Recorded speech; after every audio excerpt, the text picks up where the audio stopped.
sejahtera untuk kita semua. Pertama dan yang paling utama, kami panjatkan puja dan puji syukur atas kehadiran Tuhan Yang Maha Esa, karena berkat rahmat dan karunia-Nya kita semua dapat hadir pada acara diskusi panel dengan tema kearifan lokal. Yang saya hormati seluruh narasumber yang akan membawakan materi yang sangat menarik dan bermanfaat tentunya, serta seluruh peserta yang sudah menyempatkan hadir pada diskusi panel siang hari ini. Pada kesempatan kali ini, kami dari kelompok 3 mata kuliah berbicara akan melakukan diskusi panel yang bertema kearifan lokal yang bertujuan untuk mengingatkan teman-teman semua, kami generasi muda, mengajak untuk tetap membudidayakan, melestarikan kearifan lokal yang sudah diwariskan oleh nenek moyang kita. Pertama-tama, saya akan menjelaskan teknis pada diskusi panel siang hari ini. Para narasumber akan diberikan waktu selama 10 menit untuk menyampaikan materinya, diurutkan dari narasumber pertama hingga narasumber keempat. Setelahnya, saya akan membuka sesi tanya jawab dengan 1 termin 3 penanya, yang para peserta bebas menanyakan pertanyaan kepada narasumber yang mana saja. Di sini saya akan memperkenalkan diri saya. Nama saya Intan Nurista yang akan bertugas sebagai moderator yang memandu jalannya acara dari awal hingga akhir. Di sini juga saya akan memperkenalkan narasumber-narasumber hebat kita pada siang hari ini. Yang pertama ada Saudara Maisha Davina. Ya. Yang kedua ada Saudara Zafira Lintang. Yang ketiga ada Saudara Nafis Sabila Safal. Dan yang terakhir ada Saudara Ana Lutfiani. Baik teman-teman, itu tadi narasumber-narasumber yang hebat pada siang hari ini yang akan membawakan materi-materi dari berbagai daerah. Sudah penasaran semuanya? Ya. Baik, langsung saja kita panggilkan narasumber pertama kita, Saudara Maisha Davina, yang akan membawakan materi dengan judul Peran Ebek Purbalingga sebagai kearifan lokal membentuk identitas masyarakat. Waktu dan tempat kami persilakan.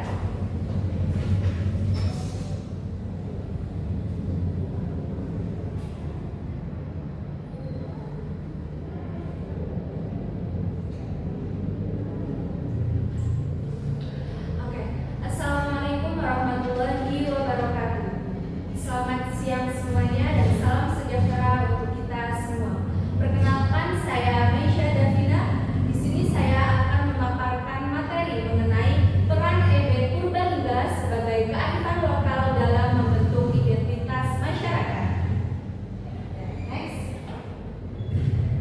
Nah, untuk latar belakangnya, ebek adalah kesenian tradisional khas Purbalingga yang menggunakan kuda kepang dan telah menjadi bagian penting dalam berbagai acara masyarakat. Ebek sendiri biasanya disebut juga dengan kuda lumping. Ebek atau kuda lumping hampir selalu hadir dalam berbagai acara masyarakat seperti hajatan, peringatan hari-hari besar, maupun acara adat. Nah, kesenian ini terus diwariskan dari generasi ke generasi meskipun perkembangan zaman membuat generasi muda lebih mengenal, lebih menyukai hiburan modern. Nah, oleh karena itu diperlukan kajian agar masyarakat dapat terus memahami, dapat terus menghargai ebek sebagai bagian dari identitas budaya yang perlu dilestarikan. Oke, dari latar belakang tersebut terdapat 3 rumusan masalah. Yang pertama, apa saja nilai kearifan lokal dalam kesenian ebek Purbalingga? Yang kedua, bagaimana peran ebek dalam kehidupan sosial masyarakat? Dan yang ketiga, apa saja upaya pelestarian ebek di tengah zaman modern sekarang? Oke, untuk tujuannya, yang pertama menjelaskan nilai kearifan lokal dalam kesenian ebek. Terus yang kedua, menguraikan peran ebek dalam kehidupan sosial masyarakat. Dan yang ketiga, mendeskripsikan upaya pelestarian ebek agar tetap bertahan. Untuk metodologi yang saya gunakan ada pendekatan kualitatif dari studi pustaka. Saya memperoleh data dari beberapa sumber tertulis seperti jurnal dan artikel yang membahas tentang kesenian ebek dan kearifan lokal yang ada di daerah Purbalingga. Oke, untuk hasil atau pembahasan, yang pertama ada nilai kearifan lokal dalam kesenian ebek itu sendiri. Yang pertama ada kebersamaan dan gotong royong. Nah, ebek itu mempunyai banyak peran seperti penari, penabuh gamelan, hingga pawang. Nah, semua peran dalam kesenian ebek itu harus bekerja sama agar menunjukkan pertunjukan yang baik. Seperti itu. Terus nilai ini juga menunjukkan bahwa masyarakat Purbalingga masih menjunjung tinggi gotong royong sebagai identitas budaya mereka. Terus yang kedua ada kedisiplinan dan tanggung jawab pemain. Nah, para pemain itu harus berlatih secara rutin agar terus menghasilkan pertunjukan yang baik, dan mereka juga harus mengikuti arahan dari kelompok pemimpin. Nah, dengan adanya latihan rutin dan kerjasama yang terus berulang akan menghasilkan nilai kedisiplinan dan tanggung jawab yang tertanam dalam diri pemain. Terus ada juga nilai spiritual. Nah, ebek ini memiliki nilai spiritual yang cukup kuat. Kehadiran pawang itu menunjukkan bahwa kesenian ebek itu masih mempercayai adanya hubungan manusia dengan kekuatan yang tidak terlihat. Nah, unsur trance atau kesurupan ini menjadi salah satu unsur yang menjadikan kesenian ebek ini lebih dari sekedar hiburan. Waktunya 5 menit lagi. Yang kedua ada peran ebek dalam masyarakat. Yang pertama menjadi sarana berkumpul dan mempererat hubungan sosial. Nah, ketika pertunjukan ini digelar, masyarakat akan antusias untuk menonton, terus nantinya akan berinteraksi dan menghabiskan waktu bersama. Nah, situasi ini menciptakan suasana hangat dan mempererat hubungan sosial antar warga. Yang kedua, menjadi wadah pengembangan bakat seni bagi anak muda. Keterlibatan dalam kelompok ebek menjadikan anak muda itu dapat lebih percaya diri dan mereka itu bebas mengekspresikan dirinya seperti itu. Yang ketiga, memberikan manfaat ekonomi saat kelompok tampil. Nah, setiap kelompok sudah tampil itu nantinya akan diberi honor berupa uang maupun yang lain. Terus yang keempat, menjadi simbol identitas bagi masyarakat Purbalingga. Oke. Untuk upaya pelestarian itu dapat dilakukan dengan cara latihan rutin dan pendampingan oleh kelompok seni. Terus yang kedua ada dukungan pemerintah melalui festival budaya. Nah, pemerintah itu juga berperan penting dalam upaya pelestarian kesenian ebek dengan cara mengadakan festival budaya. Nah, nantinya akan menjadi ruang tampil bagi kelompok ebek sekaligus memperkenalkan kesenian ebek ke masyarakat yang lebih luas. Oke, yang ketiga ada dokumentasi pertunjukan lewat media digital. Nah, ketika pertunjukan digelar, diharapkan nanti ada dokumentasi dan nantinya diupload ke sosial media. Dengan begitu, masyarakat dari daerah lain bisa mengenal adanya kesenian ebek. Oke, untuk kesimpulan presentasi. Nah, ebek atau kuda lumping adalah kesenian tradisional yang berasal dari Purbalingga. Nah, kesenian ini memiliki banyak nilai kearifan lokal seperti kebersamaan, terus gotong royong, kedisiplinan, tanggung jawab, hingga spiritual. Nah, upaya pelestariannya itu dapat dilakukan dengan cara latihan rutin, terus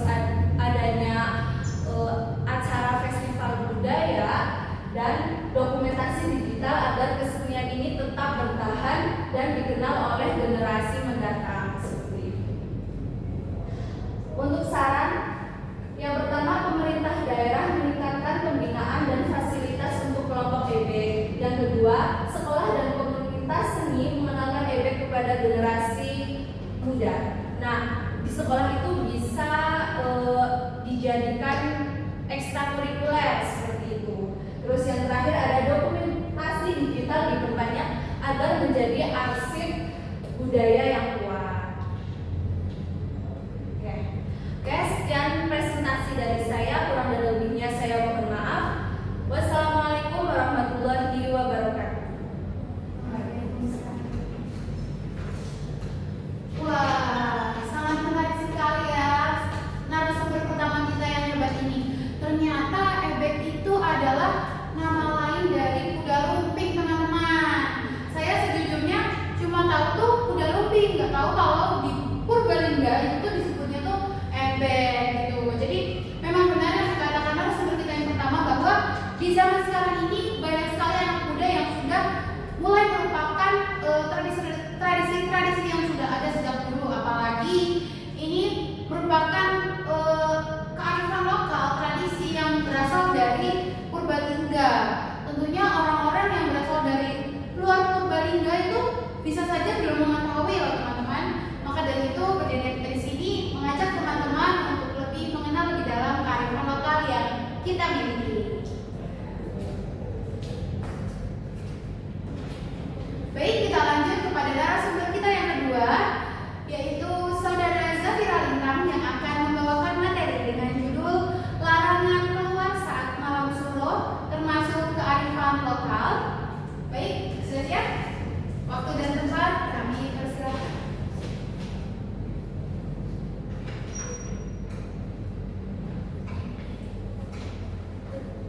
Selamat siang, salam sejahtera bagi kita semua. Perkenalkan, saya Zafira Lintang dengan NPM akhir 10070. Di sini saya ingin menerangkan mengenai materi, yaitu larangan keluar saat malam satu suro apakah termasuk kearifan lokal. Benar-benar, Indonesia kaya akan kebudayaan lokal yang beraneka ragam. Keberagaman ini membentuk kearifan lokal yang bukan hanya tarian, adat istiadat, tapi juga larangan-larangan yang ada di dalamnya yang memiliki fungsi sebagai pedoman hidup. Kearifan lokal adalah identitas dan kepribadian budaya suatu bangsa. Ia merupakan ilmu pengetahuan, pandangan hidup, dan strategi masyarakat untuk bertahan dan menjawab masalah-masalah yang ada.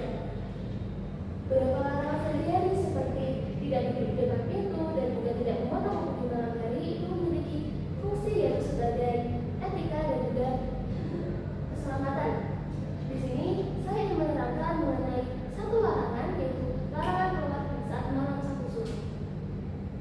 Di sini rumusan masalah yang pertama adalah apa itu malam satu suro, yang kedua ada apa saja tradisi yang ada pada saat malam satu suro, dan apakah malam satu suro ini termasuk kearifan lokal, dan larangan apa yang ada saat malam satu suro. Tujuannya yang pertama menjelaskan apa itu malam satu suro, yang kedua mendeskripsikan tradisi ketika malam satu suro, dan yang ketiga menjawab apakah malam satu suro ini termasuk kearifan lokal, dan yang keempat menjelaskan apa saja larangan-larangan ada pada saat malam satu suro.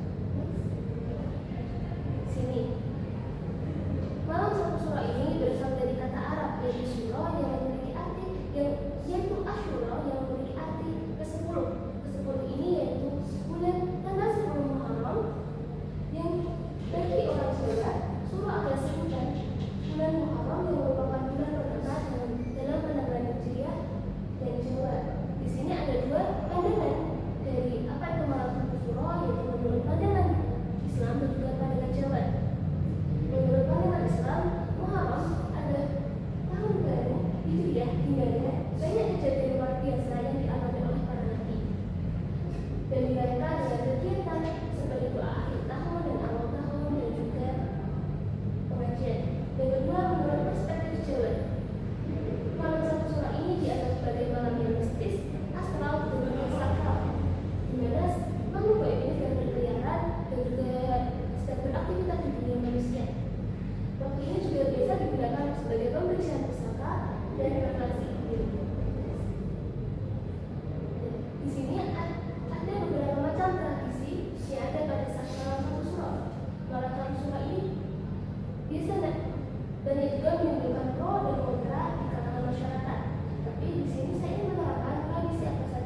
dan orang ini masih bertahan hingga saat ini.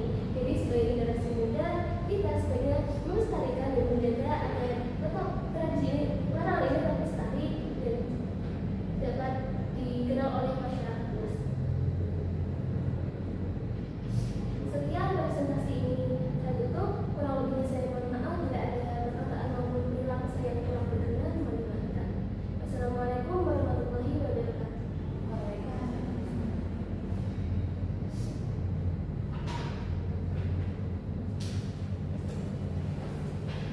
Wah, cukup menarik ya teman-teman materi dari narasumber kita kedua ini. Karena sesungguhnya sebenarnya tuh kita mengetahui bahwa malam satu suro itu hanya berkaitan dengan hal mistis teman-teman. Padahal malam satu suro dengan segala larangannya itu tuh sebenarnya juga memberikan perbatasan, memberikan suatu suatu batasan diri lah ya teman-teman untuk kita semua gitu loh, untuk perlindungan kita, bahwa sebenarnya berkata kasar di malam hari pun juga tidak boleh, berisik di malam hari pun juga tidak boleh karena mengganggu ketenangan ya teman-teman. Terus abis itu tadi ada juga mengadakan hajatan, ada juga berpergian jauh. Nah itu kalau kita mengambil sisi positifnya untuk kehidupan kita sehari-hari itu tuh untuk aware untuk diri kita gitu loh, untuk perlindungan kita masing-masing gitu ya teman-teman. Nah untuk narasumber kita yang ketiga yaitu ada saudara Nafisa Bila Safa yang akan membawakan materi dengan judul Nilai Religius dan Sosial dalam Tradisi Padusan Menjelang Ramadan. Sudah siap? Baik, waktu dan tempat kami persilakan. Baik, terima kasih atas waktunya. Selamat siang semuanya, salam sejahtera bagi kita semua.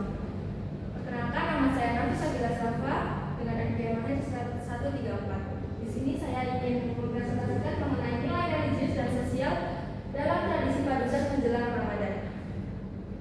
Nah, latar belakang yang saya ambil dari judul tersebut yaitu biasanya menjelang Ramadan ini masyarakat melakukan padusan atau mandi di suatu sumber mata air yang dipercayai air itu sangat mensucikan diri kita.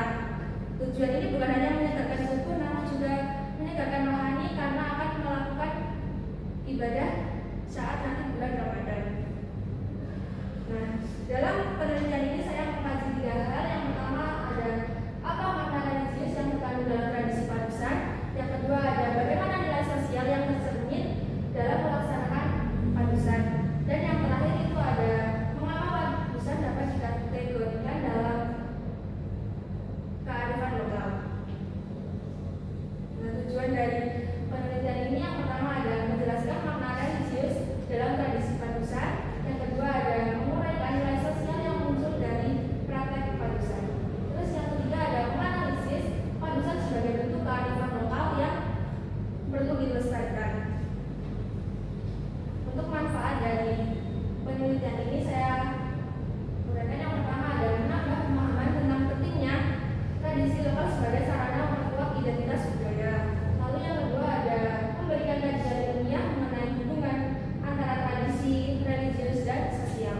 Dan yang terakhir ada menumbuhkan kesadaran untuk melestarikan tradisi sebagai bagian dari kearifan lokal. Baik, masuk ke pembahasan. Yang pertama ada makna religius dalam tradisi padusan. Yang pertama ada adaptasi ajaran nasib Islam dengan budaya Jawa yang saling dipadukan karena air sebagai penyucian itu dianggap sebagai air suci yang dapat menyucikan diri kita dan juga mendapatkan ketenangan batin. Dan pada saat padusan ini membuat fisik kita untuk lebih semangat nantinya akan menjalani ibadah di saat bulan suci Ramadan. Dan yang kedua ada nilai sosial dalam padusan. Biasanya padusan ini dilakukan di sungai atau di sumber mata air. Nah, biasanya kan saat itu ada banyak orang yang berkumpul. Nah, saat itu yang berkumpul itu ada lintas usia dan juga berbagai latar belakang. Semua orang itu ikut serta tanpa memandang latar belakang kita seperti apa. menyimbolkan bahwa kesetaraan dan kebersamaan masyarakat. Lalu yang terakhir itu ada padusan sebagai kearifan lokal. Nah, ini dapat mengajarkan kebersihan diri, kebersamaan sosial, dan penghormatan terhadap alam. Dengan menggunakan air itu nanti kita dapat menyadari bahwa menjaga lingkungan itu sangat penting. Lalu ada tradisi memperkuat identitas budaya Jawa. Lalu dari uraian tadi dapat disimpulkan bahwa tradisi padusan menjelang Ramadan adalah kearifan lokal masyarakat Jawa yang memadukan nilai religius sebagai simbol pengisian diri, lalu nilai sosial berupa kebersamaan dan silaturahmi, dan yang terakhir adalah penghormatan terhadap alam sebagai sumber kehidupan. Nah, untuk saran saya yaitu yang pertama ada masyarakat hendaknya terus melestarikan tradisi padusan sebagai bagian dari identitas budaya Jawa. Lalu yang kedua ada generasi muda perlu diberi pemahaman tentang makna padusan agar tidak melihat sebagai ritual fisik. Lalu yang terakhir ada pemerintah dapat menjadikan padusan sebagai wisata dan agenda budaya agar memperkenalkan kearifan lokal budaya Jawa. Lalu ini ada contoh kegiatan padusan yaitu orang-orang berada di sungai dan mandi bersama. Sekian presentasi dari saya, terima kasih.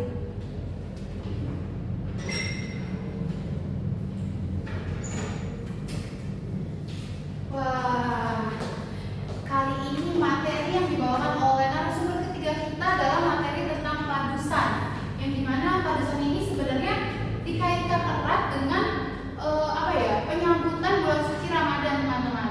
Tapi di balik itu semua ada nilai-nilai yang ternyata nilai-nilai tersebut itu untuk kebaikan diri kita masing-masing, yaitu seperti menyadarkan bahwa kita itu hidup berdampingan dengan alam, ya teman-teman. Jadi padusan ini dilaksanakan di mata air ya kayak tadi, mata air atau di sungai, di kali gitu loh. Jadi buat kita sadar bahwa kita tuh perlu mensyukuri nikmat yang sudah diberikan oleh Tuhan gitu loh, teman-teman.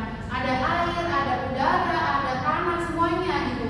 Terus juga untuk mensucikan diri. Tadi juga ada manfaat bertemu dengan orang lain, bertemu dengan kerabat, saudara, teman yang sudah lama tidak bertemu, bisa saja bertemu di acara padusan itu. Nah, untuk narasumber kita yang terakhir ada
kegiatan bersih desa menunjukkan kesadaran masyarakat akan pentingnya menjaga kebersihan lingkungan.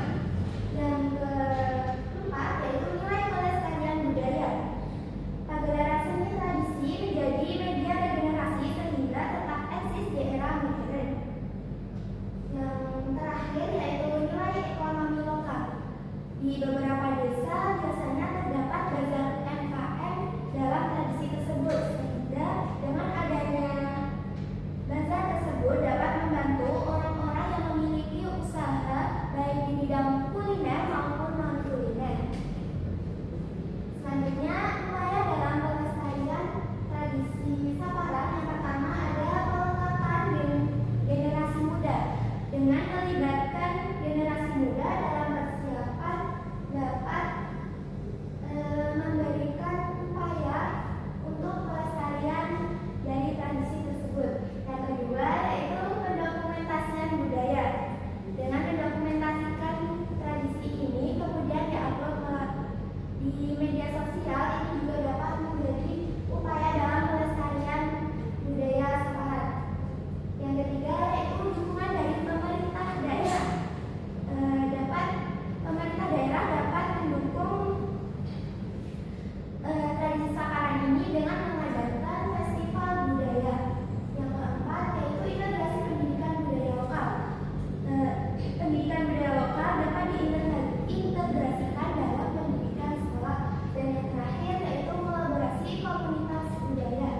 Dengan melakukan kolaborasi seperti sanggar seni dan kelompok masyarakat dapat membantu melestarikan budaya tersebut. Selanjutnya kesimpulannya yaitu tradisi Saparan merupakan salah satu bentuk kearifan lokal masyarakat Magelang yang memiliki nilai-nilai religius, sosial, budaya, dan ekologis. Dalam tradisi ini tercermin hubungan harmonis antara manusia dengan sesama manusia, manusia dengan Tuhan, dan manusia dengan alam. Melalui berbagai kegiatan seperti kenduri, bersih desa, dan pagelaran seni, Saparan tidak hanya menjadi media spiritual, tetapi juga menjadi perekat sosial dan menjadi penjaga identitas lokal. Pelestarian tradisi ini sangat penting agar tetap relevan dan tidak hilang di tengah modernisasi. Selanjutnya, saran untuk kedepannya yang pertama yaitu masyarakat Magelang harus mempertahankan tradisi Saparan dan melibatkan generasi muda. Yang kedua, dukungan dari pemerintah daerah pelestarian tradisi dan mempromosikan sebagai wisata budaya. Yang terakhir yaitu lembaga pendidikan dapat diintegrasikan Saparan dalam pembelajaran tanamkan cinta budaya. Demikian yang dapat saya sampaikan. Saya kembalikan ke moderator.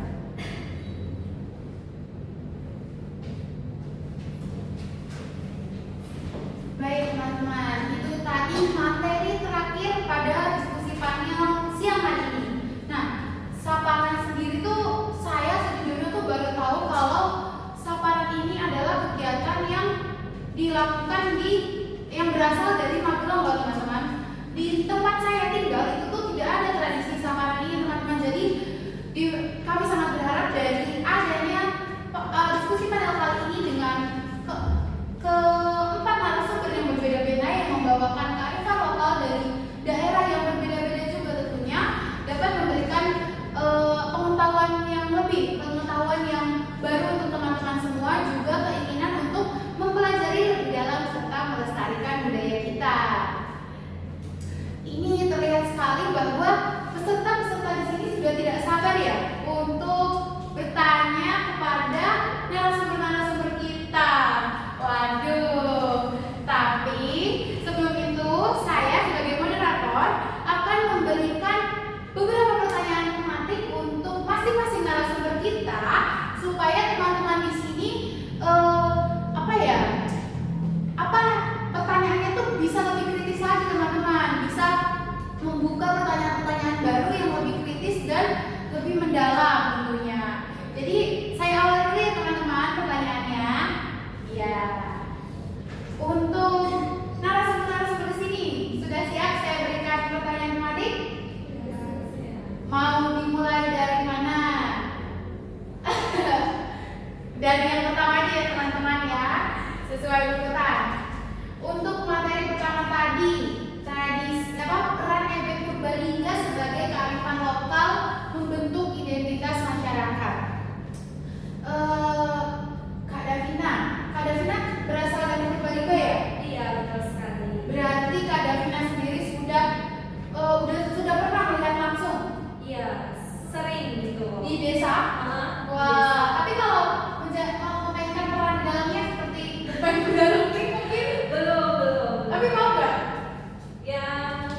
Iya. Bisa. Nah, itu dia teman-teman, menarik sekali bukan? Nah, langsung saja untuk pertanyaannya. Di tengah maraknya hiburan modern di era globalisasi ini, apa yang membuat kesenian ebek masih penting dan layak dipertahankan oleh masyarakat Purbalingga? Sekali lagi, di tengah maraknya hiburan modern di era globalisasi ini, apa yang membuat kesenian ebek masih penting dan layak dipertahankan oleh masyarakat Purbalingga? Langsung saja saya jawab.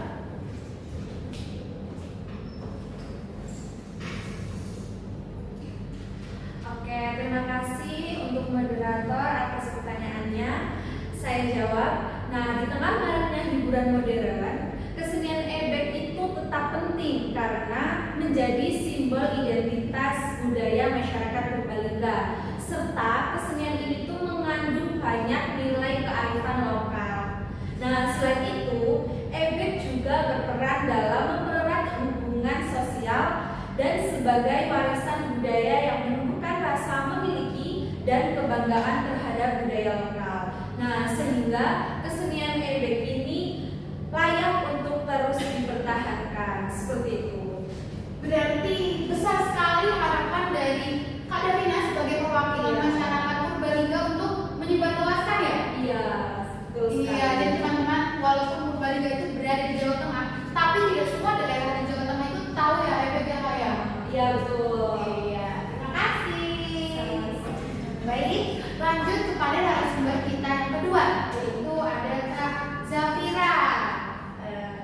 Baik, Kak Zafira tadi membahas tentang Malam Satu Suro. Sebenarnya masih banyak sekali terjadi perbedaan pemahaman dari teman-teman semua, termasuk dari saya juga. Apa Malam Satu Suro itu yang kita tahu hanya tentang tentang mistis, ya, tentang hantu, tentang ya pokoknya serem-serem gitu ya teman-teman. Padahal tadi Kak Zafira juga sudah bilang bahwa itu termasuk arifan lokal loh teman-teman, juga termasuk tradisi dari Jawa yang masih ada keraton ya Kak ya? Iya, masih ada bangunan keraton. Nah, untuk pertanyaannya, Malam Satu Suro sebenarnya lebih tepat dipahami sebagai tradisi budaya, kepercayaan mistis, atau kearifan lokal yang masih relevan sampai sekarang. Sekali lagi, Malam Satu Suro sebenarnya lebih tepat dipahami sebagai tradisi budaya, kepercayaan mistis, atau kearifan lokal yang masih relevan sampai sekarang. Baik, waktu dan tempat dipersilakan untuk menjawab pertanyaan. Terima kasih kepada saudari Intan yang telah mempersilahkan saya ingin menjawab. Jadi sebenarnya Malam Satu Suro ini merupakan tradisi, akan tetapi masih dianggap sebagai kearifan lokal. Kenapa? Karena di dalamnya terkandung nilai filosofis yang relevan dengan ini. Yang pertama ada introspeksi diri, yaitu eleng dari waspada. Perayaan ini menekankan pada ketenangan batin dan keselamatan. Malam Satu Suro dianggap sebagai waktu lilin, mengingat kepada Tuhan, diri sendiri, dan kedudukan sebagai pencipta, dan waspada untuk mewaspadai godaan-godaan atau hal-hal buruk yang terjadi. Kemudian yang kedua adalah pelestarian nilai-nilai. Pantangan-pantangan seperti larangan mengadakan pesta, hajatan, atau larangan berucap kasar pada dasarnya berfungsi sebagai sistem perlindungan sosial dan spiritual yang mendorong masyarakat untuk fokus pada hal-hal batin, menjaga ucapan, dan menghindari hal-hal yang tidak baik. Oh, jadi sebenarnya Malam Satu Suro tuh kita diajarkan untuk kembali lagi sadar ya Kak ya, sadar dengan apa ya istilahnya, aware itu apa? Perlindungan ya, perlindungan untuk diri sendiri teman-teman, karena sebenarnya juga kita ini kan identik dengan malam hari ya Kak ya, maka dari itu tadi ada larangan tidak boleh apa Kak, tidak boleh berisik, tidak boleh berkata kasar, ya itu. Jadi positifnya ya lagi malam kamu ngapain teriak-teriak gitu loh teman-teman. Jadi kita sebagai masyarakat tidak hanya mengambil sisi saja ya Kak ya, juga termasuk untuk pelestarian. Jadi kita tuh tetap harus mendukung apa yang sudah diwariskan oleh nenek moyang. Terima kasih Kak Zafira. Oke, untuk pemateri ketiga kita, narasumber ketiga kita ada Saudara Nafisa Bilar. Hai Kak. Oke. Ini tadi membahas tentang padusan ya teman-teman. Nah,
tidak bisa dipisahkan antara nilai religius dan nilai sosial.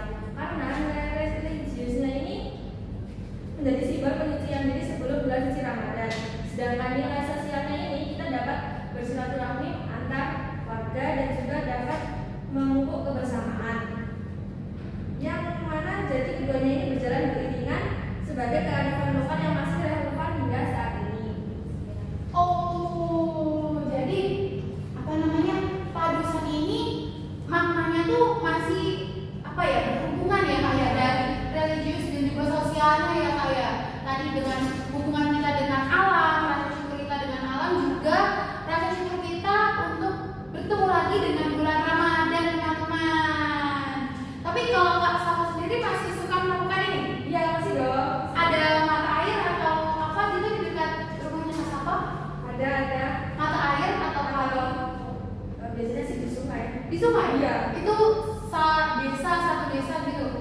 Iya. Nah, itu dia teman-teman, dilakukan satu desa. Maka dari itu tadi ada nilai sosialnya. Jadi ketika kita yang biasanya sibuk hari-hari nggak ketemu nih sama tetangga yang ini, tapi di acara padusan ini kita ketemu bersama-sama ya Kak ya. Terima kasih Kak Safa.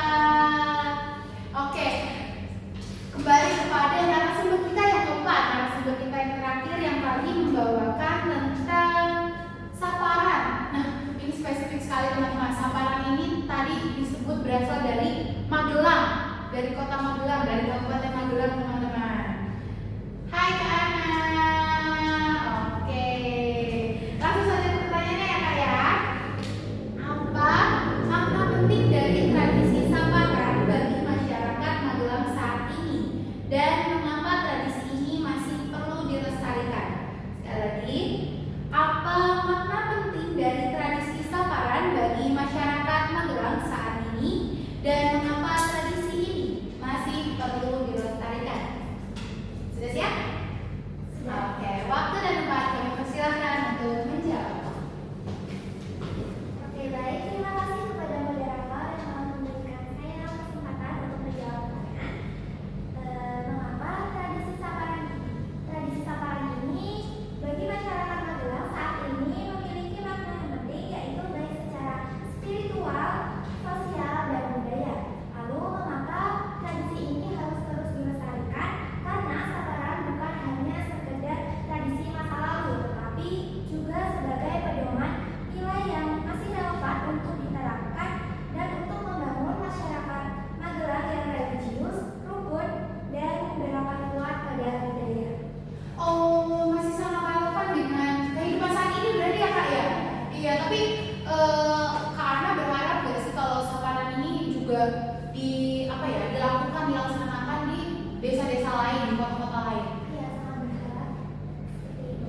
Iya, karena sebenarnya guys, tadi itu samparan itu ada kegiatan apa tadi Kak? Bersih desa dan pelajaran seni tari. Nah itu, bersih desa itu tuh sangat berpengaruh dengan keberlangsungan lingkungan ya Kak ya?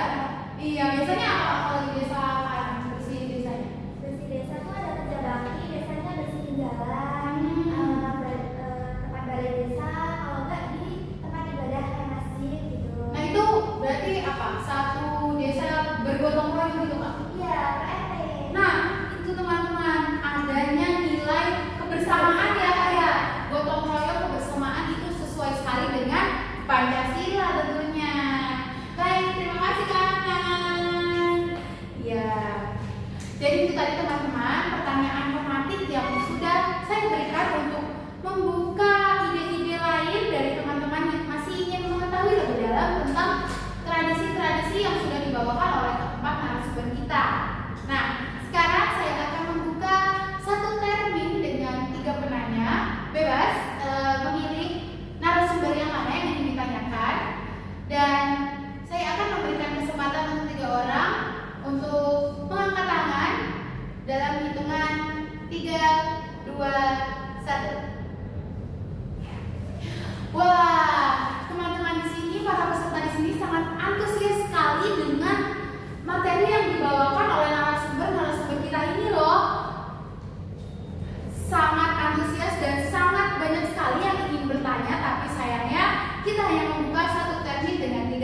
dan juga sudah dijawab oleh narasumber-narasumber kita.